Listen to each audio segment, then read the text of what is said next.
Active imagination, Babel 1.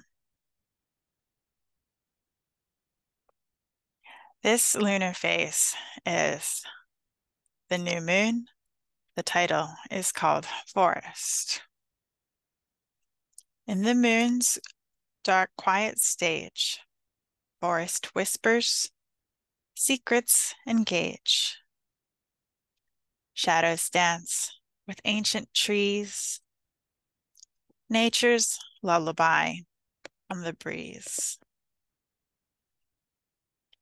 The new moon represents the shadow aspect in Jungian terms, where the unconscious comes to light. The forest symbolizes the deep, often unexplored parts of the psyche. The poem reflects the process of confronting and integrating these hidden aspects.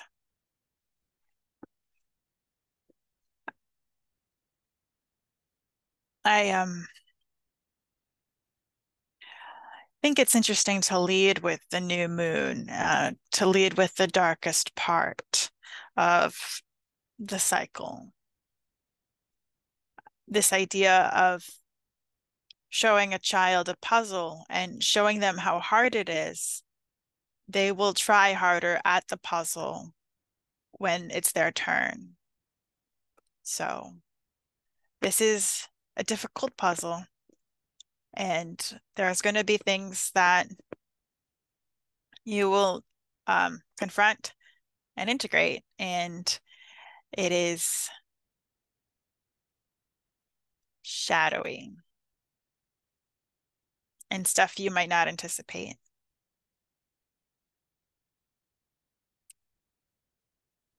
All right. The next one is the waxing crescent called Mountain. A crescent moon on peaks so grand illuminates the mountain's stand. The ascent is bathed in silver light, paths revealed in the coming night. The waxing crescent signifies the emergence of new potentials and growth. Mountains symbolize the journey towards self-realization and personal development. This phase represents the process of overcoming obstacles to achieve clarity and understanding.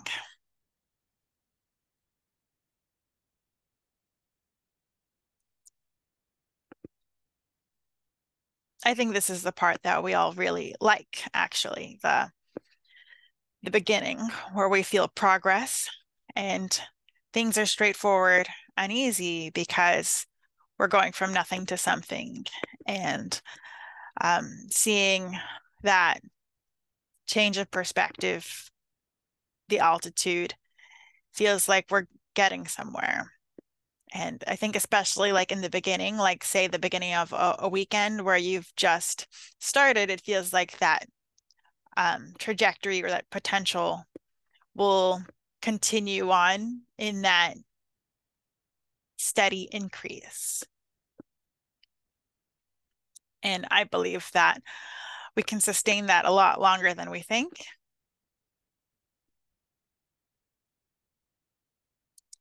All right, the next phase is called the first quarter.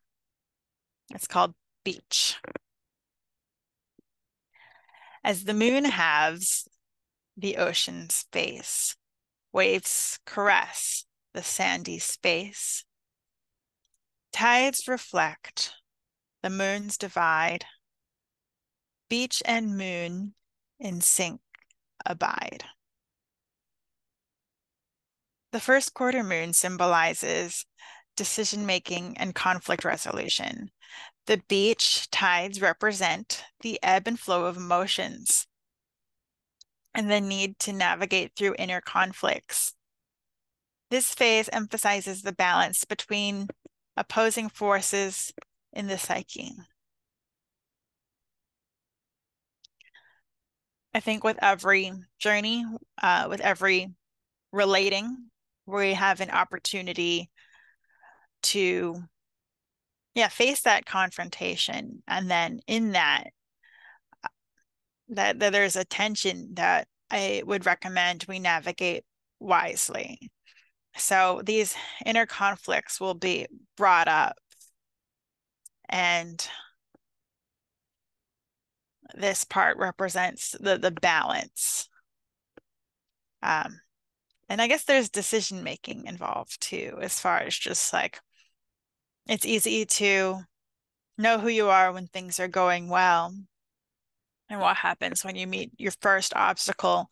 That's, I think, like a big, potentially like a turning point for understanding your own resilience within this journey, but also going back to the the new moon and this idea of like what did you anticipate would be the struggle in the puzzle, and are you facing that now, or one that you didn't expect or anticipate?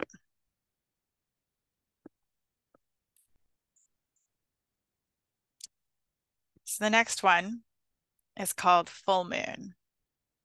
This one is garden. The full moon lights the blooming garden. Petals open as if to pardon. Night blooms bright in lunar glow. Flowers bathed in silver show.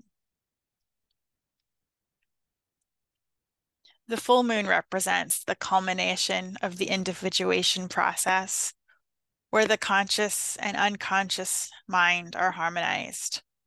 The garden symbolizes the blossoming of the self, reflecting personal growth and the manifestation of inner potentials.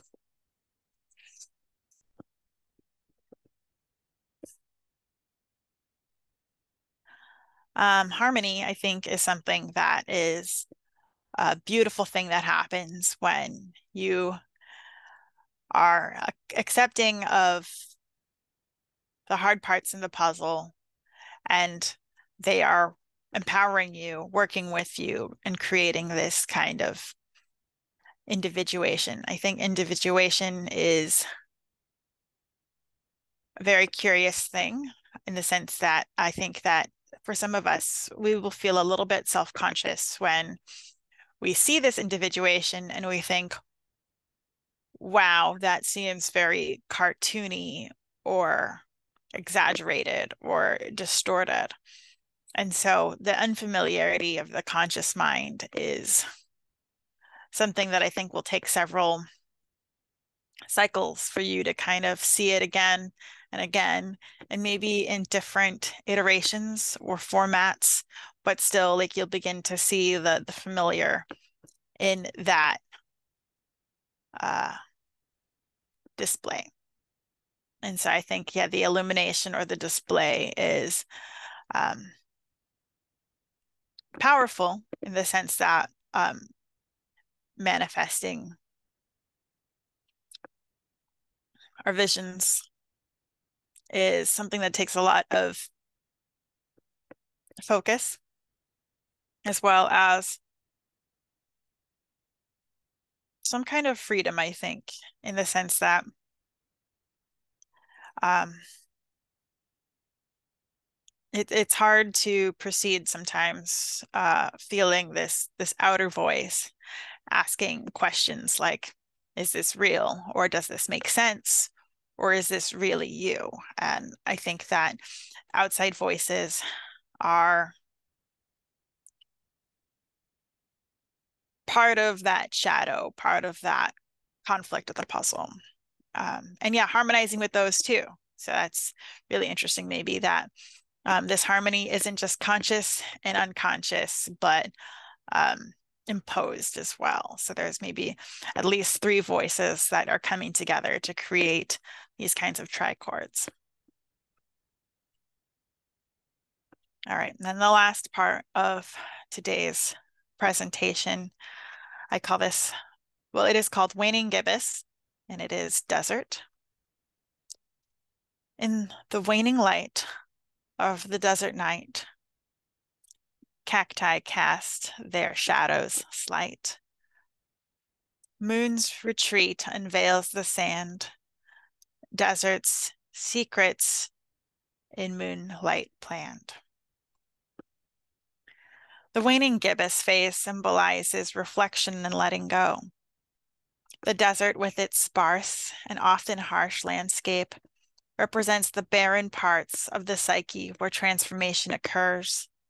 This phase involves introspection and releasing outdated aspects of oneself. So yeah, I really appreciate this aspect of barrenness. I've been thinking a lot about what does it mean to continue a process and feel empty-handed at the end. It's interesting what we think is nothing, what we think is empty. And so that reflection process is about, is it really empty? Or is emptiness a process in which it was fuller before and it's becoming more barren and maybe more harsh? And that feeling of like considering what we had before, which were maybe thorns of someone else's ideas, or like maybe even creatures that were creating tensions. Like something barren can be really relieving and helpful for our transformation. And so there's something really beautiful about that barrenness that goes to something that I've been thinking about a lot, which is this idea of I don't have what I don't want. And so it does have an effect that maybe at the end of your transformation, you don't actually get what you want, in that you don't have a positive result. But the idea of a subtractive method where you've released something you don't want, I think is maybe part of the layers of what I consider healing. Healing is, for me, it's not about closing up a wound, but rather clearing away things that are obstructing the light to come into my soul, or I guess my soul to push out its light. So I think I might be both, where there are barriers in between the soul and the world, and how that barrier needs to be permeable or less cluttered. So that's my presentation for you for today. And I hope you are well and your journey has its cycles.